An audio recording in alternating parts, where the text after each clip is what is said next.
Hello, everybody, and welcome to I Say Green Coffee Intermediate. So, today we're going to talk about the processes. Let's start with the first processes, which is the oldest one in the world, and I'm sure it's the one you know the most. No, it's not the wash, but it is the natural. So the natural is the oldest one, the one that's been done for more than 10th century, which consists, as you know, you take the sherry, you put them on the bed. The bed is, when you do it traditionally, not much thicker than 2.5 centimeters, which is actually the size of a sherry. That is when you do the traditional. Obviously, today with a different method of fermentation, you can do also thicker bed, going all the way to 10 centimeter in order to increase the fermentation, and you develop maceration, which going to really impact the cup. And if you do it, it's going to impact the cup in a positive way. But if you do it poorly, obviously it's going to impact the cup in a negative way. I'm just checking if everything is recording. Everything is fine, perfect. So when you do it, I'm going just to put this one on. Sorry. So when you do it, just make sure that your coffee are turned several times during the day, during at least the first few days, generally 5 days. And the next 2 to 3 weeks, it needs to be turned, your coffee needs to be turned on the morning and in the afternoon, cover during the high sun, cover before night dew, and uncover by after morning dew, only when the sun is up. If you see your sun is covered, please do not uncover your cherries, okay? They just don't like humidity. And you want to make sure that the humidity goes quite fast, but not too fast in the first week, and slowly the moisture content degrade until you reach 12% moisture content. Okay?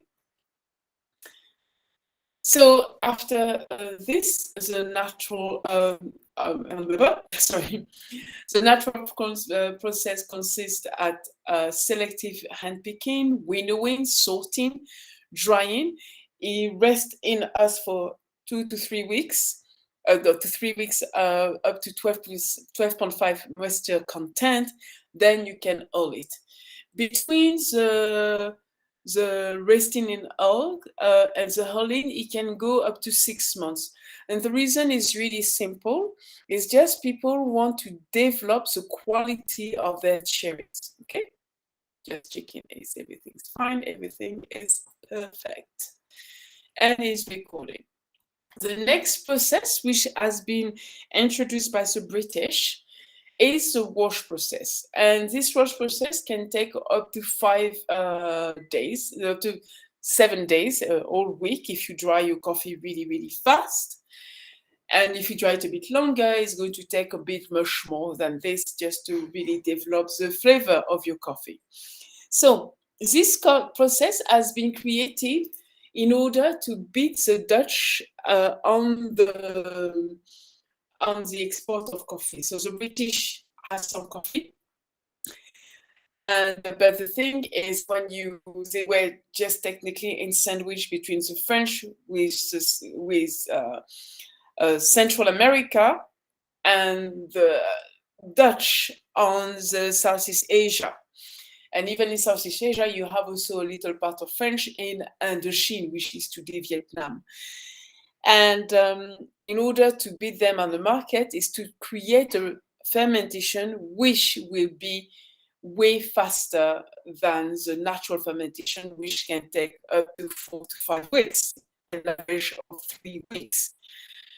So they do the wash process where you remove the cherry, to control the amount of sugar in your water.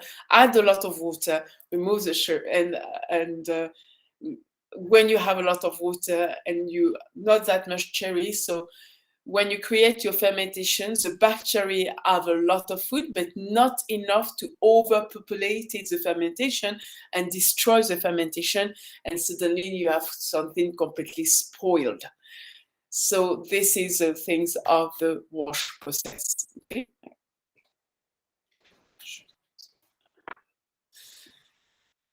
And here on the PDF, so I'm going to resend you the PDF in case you do not have it. I put a lot of documentation about the wash process. Please do read it carefully, okay? And it's a very interesting process, and really be careful about cleaning the machine, about also the drying. Be careful that the coffee is cooled down properly if you do a mechanical dry.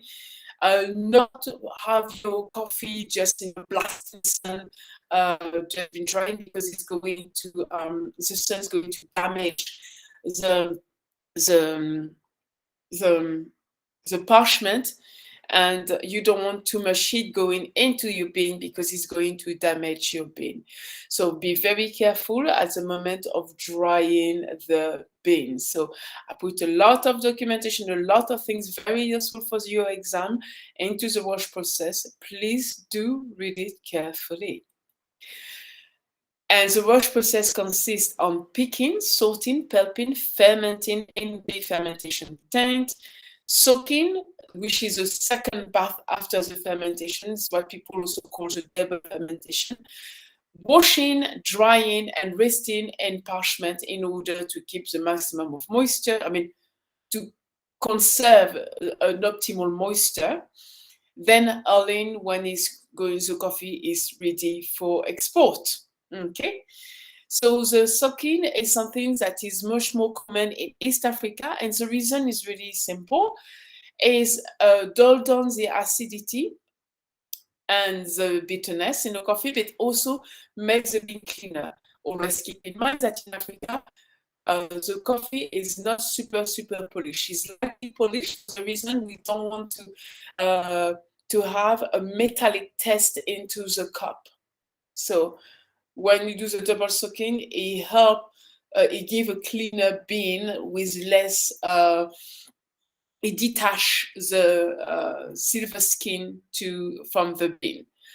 Therefore, you have a cleaner bean once your bean is green. Voila.